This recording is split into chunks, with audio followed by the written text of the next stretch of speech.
Hello everyone, welcome back to the never-ending story of Nier. Now today I got a new weapon. Off screen I did a little teeny grinding which didn't lead to any new level ups, but I did get a pretty nice amount of drops to sell and still give me enough that might give me the possibility to level up a weapon in the future maybe. And just to show it off, menu here. A sword that bears a beastly motif. Its short and thin blade seems eager to vanish from sight. It's a heavy blade though, so I think I'm just gonna stick to a quicker blade at the moment, but you know, you're free to use what you wish. The details. A simple sword forged by a village smith, more suited to fending off small animals than actual combat. Not sure if we've shown a lot of these off. An arrow sword once owned by a woman of such impossible beauty that men begged her to take their lives. A group of girls used the sword to concentrate a newly built temple with their own blood. I believe that was in Drakengard 1, if I remember correctly. I believe that's supposed to be a reference. A weapon owned by the blood of a swordsman, the blade shines in darkness, making the owner easy to spot. Unique sword with a round blade, legend holds that it robs the wielder of his life force. Made for the fossil of an ancient beast, it's more unwieldy than most swords, but further forging can help. Okay, that's all what we got at the moment.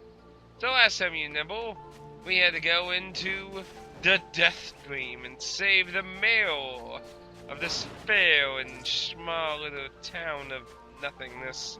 I mean, seriously, there's only 2 people here. They don't know how this functions as a town. But anyway, the other 2 citizens are still trapped in the Death Dream.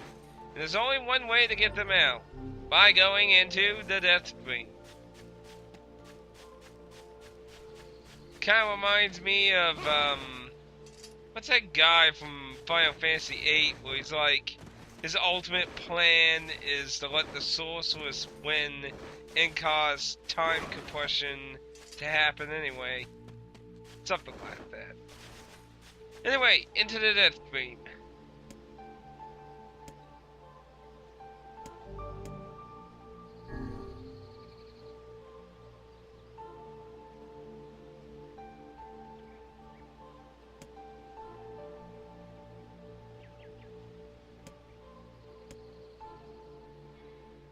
I breathe air scented with death, and resist the urge to laugh, for I know it will sound like words of a madman. How long have I been in this flesh hell?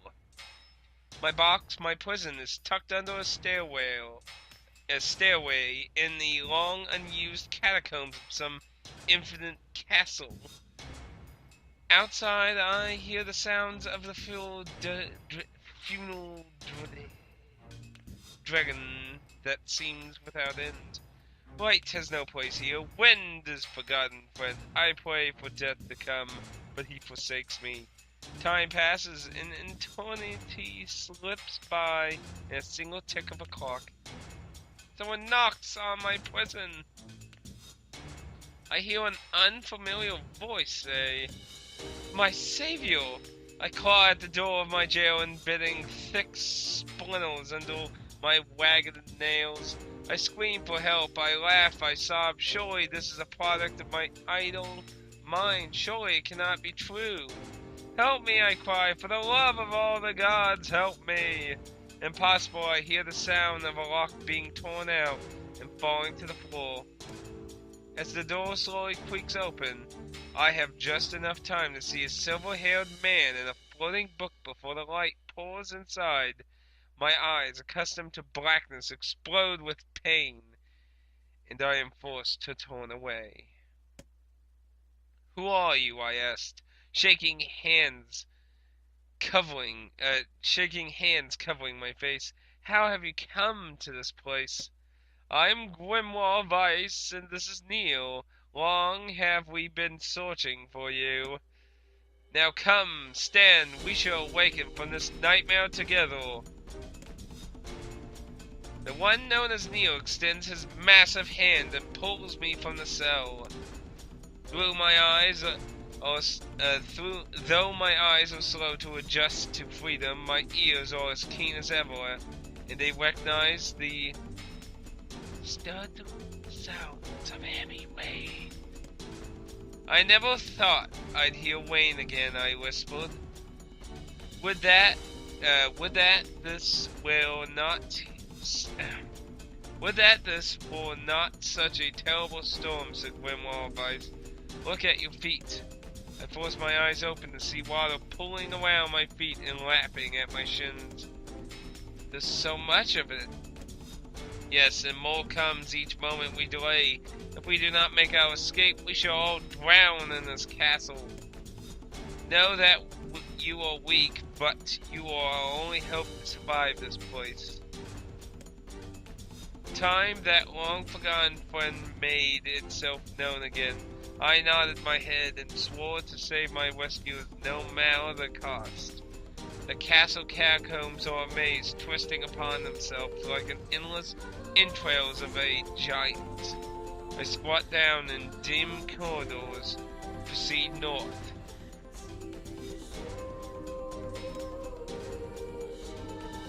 No, that's my only choice. At the end of the corridor, I find a row of 20 gorgeous competent beds resting atop a knife sure. Commented bit a knife. Resting atop a carpet of velvet, all covered a thick layer of dust and cobwebs. Searching for the door to the next room, I came upon a shapeless mass of gray metal. It has been shoved against the side of the wall, and despite my feeble, I think I seen the outlines of a door just beyond.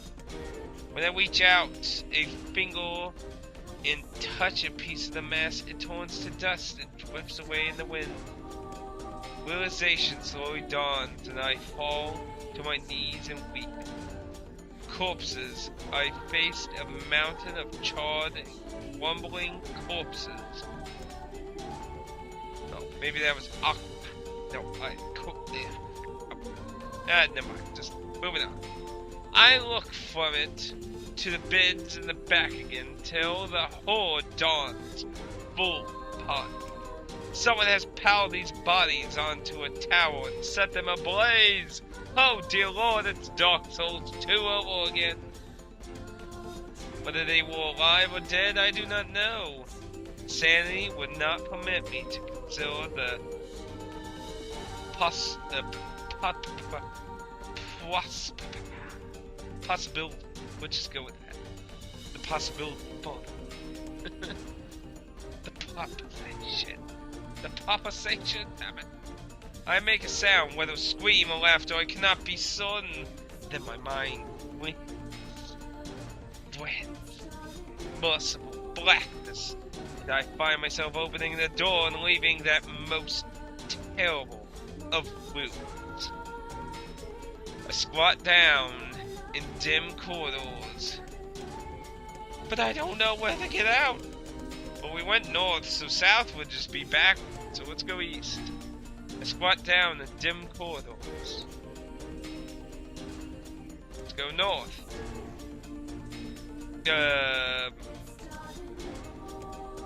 Let's go east again. Find myself in a great hall with only the sounds of rain that will comfort. The wild log red carpet squished beneath my feet as I approached the center of the room. Once there, I behold a beautiful dining table, upon which rests china and silver of the finest construction, as well as the remains of a fantastic feast. As my eyes continue to adjust, I see many chairs surrounding the table, each holding a dinner guest. Noticing movement, I approached the chair at the table's head, but as the truth of the matter dawned on me, I recoiled in horror. The host of the feast is a corpse, as are all the invited guests. An army of foul, wiggling insects have made homes in their remains. This is the moment I saw. This once splendid feast was now nothing more than a queen of the damned. I took a moment to steady my shaking hands and slowly back away from the table. Desperate to lose sight of the abomination before me, my gaze lands on the chairs upon which the dead was seated. This is a mistake, for the chairs prove to be even more terrible than the feast itself. Each one is covered in a layer of spikes that remain from the seat up to the back and down the arms. This explains the color of the carpet beneath the feet. I can only pray that the unfortunate diners were dead when the meal began. For if not, it is a simple task to envision the agonizing screams that must have sprang forth from their mouths. My mind grasped frantically at the possibility that these souls had committed some terrible crime in which this was their punishment, though in truth I suspected they had committed no crime at all. There would be no tomorrow for these unfortunates. This was their last supper. I squint down the corridors. Let's continue north. Against all hopes, we make it to the front door. Break it down, someone cries, and so I gave myself to the effort. In Trandrum, Nier and Grimoire Weiss, With Nier and Grimoire Weiss, I slam my body against the thick story door. On the third try, it gives away, and we find ourselves sprawled in front of the castle. The storm is in retreat. Clouds above are still dark and forbidding, but to the west I can see a shimmer of sunlight trying to break through. How can I thank you? I cry as tears join the rain on my cheeks. I would surely have died in there. Looking down, I suddenly notice that my dress is in tatters. Sheepish, tried to cover my exposed skin. Your dress? Asked Weiss. Then you are a woman, madame. Yes, I am. I prefer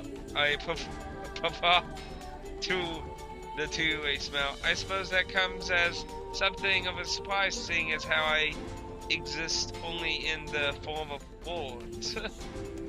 I can see that the one known as Nier is disappointed that the torn dress will be giving no further description, but he hides it well with a nod and a sponge. The three of us sit out. Is Nier not going to comment on this? But behind us, an awakening of another kind is taking place. Black smoke fills the abandoned castle, provided the countless damsels inside with their final shroud. After a moment, the castle's windows shattered with a mighty roar. A flash breeze blows through the hallways and corridors, clearing the smoke away. Good. As we watch in awe, uncomfortable black shadows slowly flicker the light, crossing to and fro in front of broken windows. The castle's dead have awakened to their new lives as shades.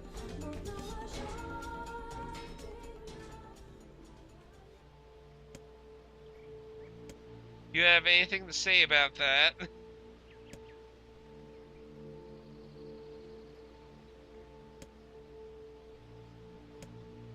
No, we saved her. Thanks for not, saying anything. People are so uncommunicative. So, we have this last gentleman here.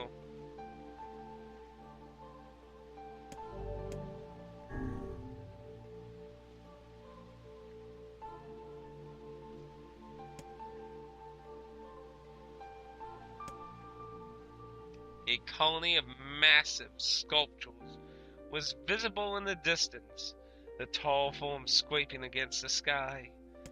Weiss and Nier had never seen such a sight, and their eyes widened as he tried to take it in. Hey, Vice, we keep walking, but those things don't get any closer. I don't get it. Are they really that big? As Vice concealed his answer, the sun beat down on them with renewed facade. Perhaps they are some manner of a mirage, he said. Under this heat, a mirage or two would hardly be an unexpected sight. Nier nodded and wiped the sweat off his brow, leaving a trail of sand in its place. He thought he had never been so thirsty. The ancient road on which they walked was black and cracked with age. Here and there, thin whispers of grass pushed up through the rocky surface, as if defying those who had laid this material down over their home. The heat reflecting from the road made Nier like. Suddenly he dropped to his knees and slammed his hand against the black surface. "Damn it," he said. "Is this some kind of joke? Well, I'm not laughing." The complaining had already begun. Vice tried not to let his eyes roll too much. "A joke," he said. No joke. This road leads to the city of art. Perhaps the path itself is simply some manner of grand artistic work." "Oh, come on, that's bullshit and you know it." "Possibly, but thinking of it in this way might make it easier for you to bear." Nier glanced at Vice's grinning face, cursed silently to himself, and resumed walking. As time passed, Nier's feet grew more painful, and his throat drier than he thought possible. He tried not to look further than the next step ahead, because the bright sunlight made him hesitate to trust his own sense. "We are definitely getting closer," said Vice, in an effort to cheer his companion. "Yes, this much is certain." Encouraged, Nier lifted his gaze. Suddenly he stopped walking, choosing instead to stand in the middle of the road, with his mouth and eyes wide open, his finger pointing in the distance. "Water!" he cried. "Water!" As I moved my mic for 1 second to get an itch on my ear, I apologized and continued reading quite horribly. "Water?" asked Vice. "Preposterous! I see only naked book babes. I don't see any water." "That's right there, you idiot! Can't you see it? Look, the sun is reflecting off it." Without waiting for a response, Nier sprung to life and bound toward the sight. What in the... There was no water. There was nothing but sand in every direction. Nier closed his eyes and sighed as Vice floated up behind him, chuckling softly. "I believe this is known as a mirage," he said. "Many desert travelers have spoken of such things." Nier shook his head, bewildered. Suddenly, he pointed off in the distance. His eyes widened once more. "Wait, there it is! I just missed it! Look! It's right there!" Nier sprinted off again, leaving Vice no choice but to follow. After a few minutes of running, Nier came to a halt. I could have sworn it was right around here. Confused, he put his hands up to his eyes and rubbed them voluminously. As soon as he stopped, he noticed a blue shimmering pool of clear water just over the next rise. With a snout, he bounded off in search of it. The chase continued for nearly an hour until the exasperated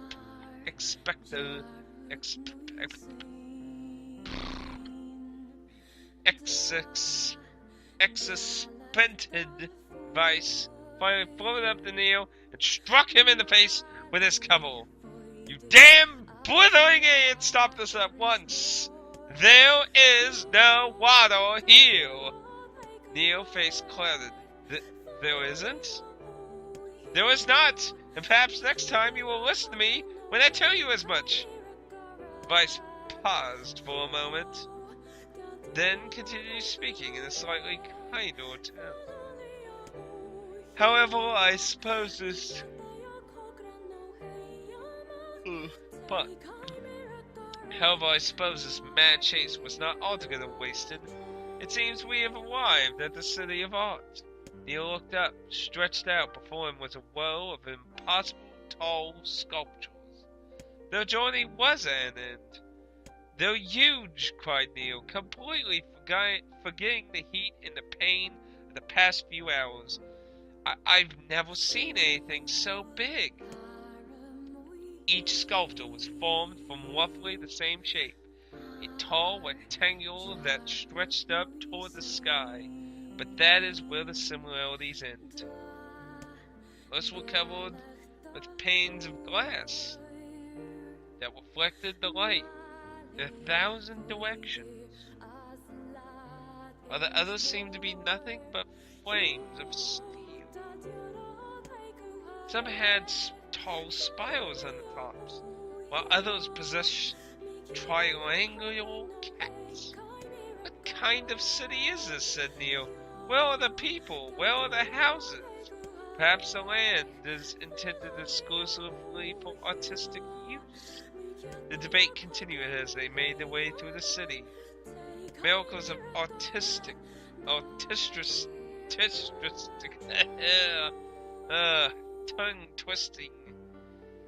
artisticness were everywhere.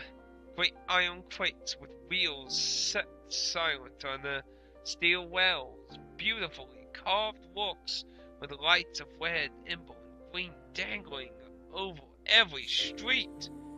As they moved away from the massive sculptures, they found a great array of small ones. Some were covered in glass or brick, but many were composed of materials they have never before encountered. The sheer variety of colors and styles were stagnating. Unable to find a theme or purpose to the abstract works around them, Neil and Vice eventually fell silent. On the outskirts of the city, they discovered 3 sculptures in the shape of humans. Neil uttered a sigh of relief as he approached them. "Finally, I was getting tired of modern art." The 3 statues were indistinguishable except for a single word chiseled into the right arms. One had Alpha, one read Beta, and the final one read Gamma. As Neil moved to touch the nearest statue, a bird flew from the top of one of the sculptures. Alighting on the statue's shore, it emitted a brief, beautiful song that took the form of words. "Only one form is real, the others are false. The real form will always speak the truth. The false ones will only speak lies." And with that the bird departed. As if on cue, the 3 statues shuddered to life, acquiring color and form as they began to breathe. "Hey, look at that," said Neil. "They're alive." The triplets bowed low before Neil. "Please," said Alpha, "you have to get me out of this nightmare. I am real." "Stop lying," said Beta. He turned to Neil and threw his hands in the air. "Alpha's a fake. You know I'm the real one." "What a load of crap," said Gamma. "Beta is fake. Everyone knows I am the only real one here." Their respective pleas give the 3 statues returned to their frozen state. Silence once again enveloped. Okay, so before we continue, let's think about it. Okay, so this is a classic puzzle. Now, if I remember, in the form where you can ask a question, if I remember correctly, to usually win, you would ask either of the 2, which door would the liar point to, I think. Because the liar is going to point to... Well, wait. No, you tell them... Okay, in this scenario, if you have one that tells truth and one tells lies, ask them which one would... Which one is the... I'm trying to remember how it goes now. Was it you ask them which one's the truth? Which one would the true one... No. Maybe it was asking the false door. Which one is the fake door? Because the true one's going to point to the fake door. And the liar... Well, the liar would point to the truth. Actually, I'm not quite sure I remember how it went. Yeah, but this... We don't get to ask, though. We only got to heal. So we gotta think about it differently anyway. So Alpha said, get me out of this, of nightmare. I am Wheel. Beta claims Alpha is a fake. Gamma says Beta is a fake. Gamma, all of them claim they're the Wheel. Gamma claims everyone knows he is the Wheel one.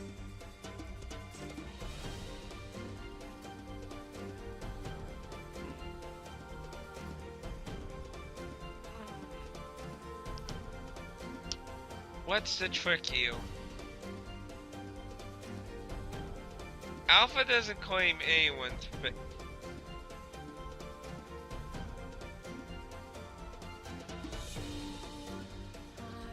Problem is, though, shouldn't Gamma and Beta say that 2 people are faking their wheel instead of just 1? Let's see what it says next. When you consider all the statements, only one of them could be the wheel thing, said Vice. Nell frowned his eyebrows and considered his answer. Only one form is wheel, the others are false. The wheel form will always speak the truth, and the false ones speak lies. Alpha's claimed to be Wheel. Beta claimed Alpha was fake, and that he was Wheel, and Gamma claimed Beta was fake, and that he was Wheel. If Gamma was lying, then Gamma is a fake, and Beta is Wheel. If Beta is lying, then Alpha is Wheel, and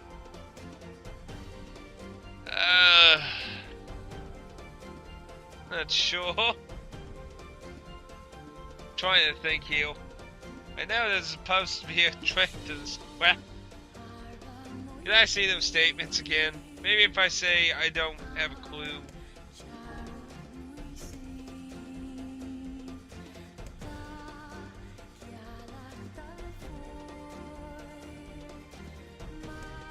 Yeah, it's just gonna repeat it. Okay, good.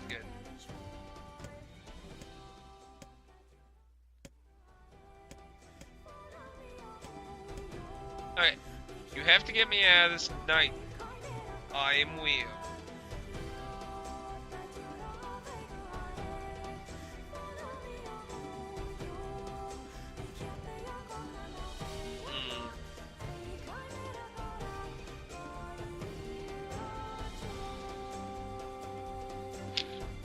I mean, if Alpha is the liar, then obviously they're just lying outright saying that they're Wheel.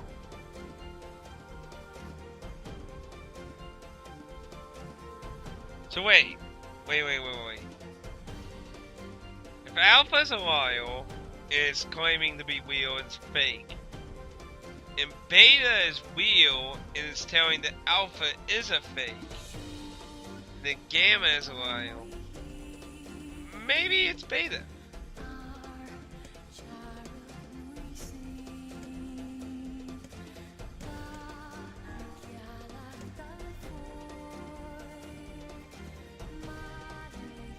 If Alpha were telling the truth, began Vice with a dry tone intellectual, Beta and Gamma would be fakes.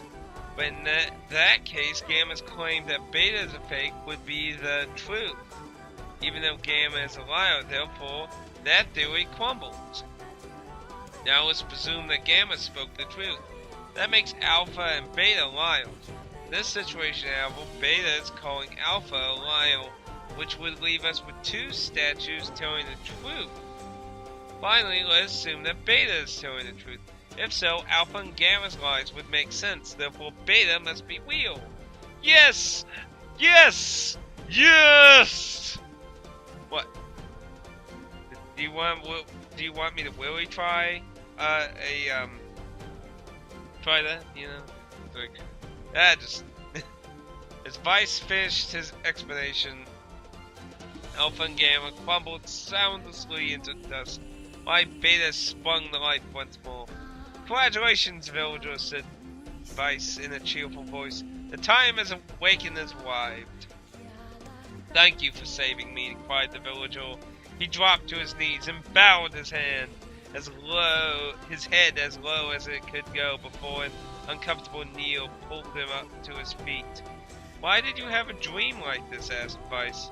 Have you been this city before? The villager slowly looked around at bizarre objects and sculptures that dotted the landscape and shook his head. I don't think so. I mean, it's impossible, right? There's no way I could have ever been in a place like this, but at the same time, I feel like I've seen it before. Deja vu, muttered Nier. It's just like the damn mail. The vague sense of an unease that struck Nier during the mayor's dream spread once more through his mind. Okay, that was terrible. I am positive I have seen this place before. Stop! I got enough foreboding crap from everyone else in my life. Don't you start too.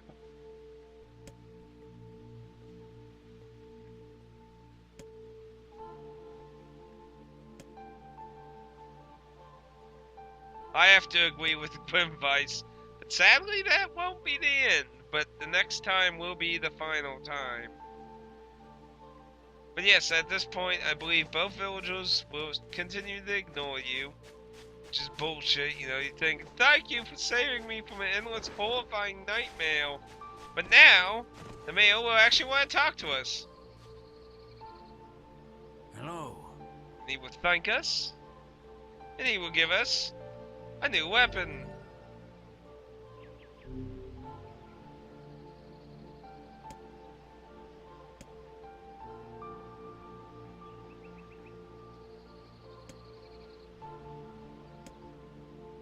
Well, thank you.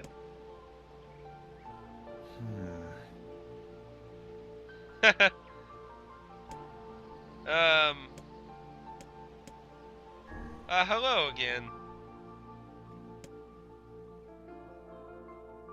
Wow, I didn't even know this existed.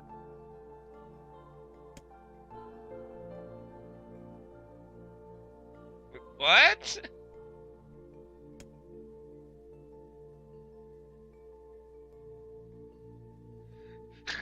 Just put you on a horse.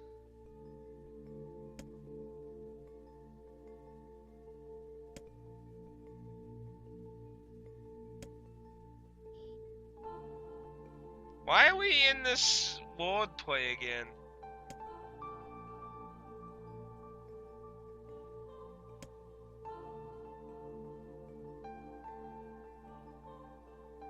Village festival? There's only an old guy and a guy and a girl here.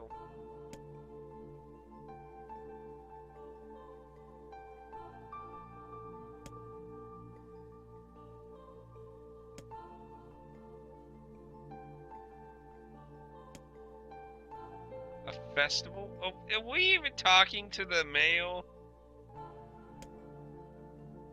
The feast of the 3 days?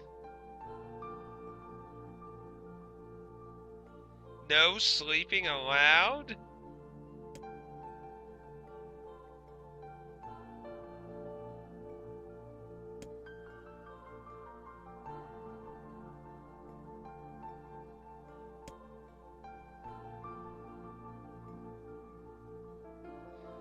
Well, actually, no.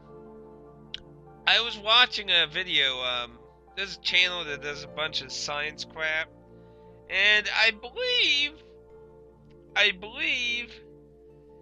he had a video about sleeping, and I think he said the longest charted record of anyone not sleeping was 11 days, and they were like on the vague of like fucking dying and shit.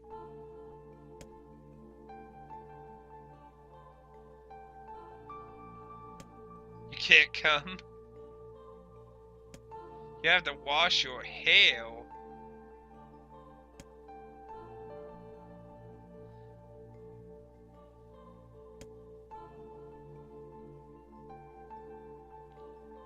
There's only 2 other people!